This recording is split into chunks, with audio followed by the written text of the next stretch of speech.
তাই হুসাইনের বিচারও আমাকে পরিপূর্ণ সম্পন্ন করতে হবে। মসজিদে নববীর সামনে তখন হাজার হাজার সাহাবী উপস্থিত ছিলেন।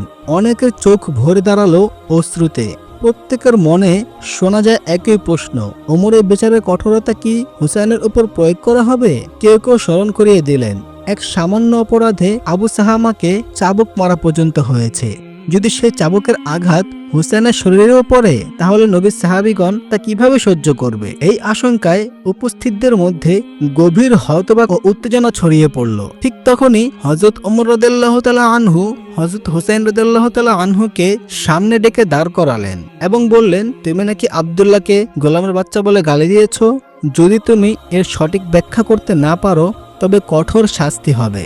6 বছরের নাবালক হযরত হুসাইন রাদিয়াল্লাহু তাআলা আনহু বললেন, ইয়া আমিরুল মুমিনিন, খলিফাতুল মুসলিমিন, আজ আপনি অর্ধেক পৃথিবীর শাসক, আপনি মুসলিম উম্মাহর আমিরুল মুমিনিন, কিন্তু আপনি কি অস্বীকার করবেন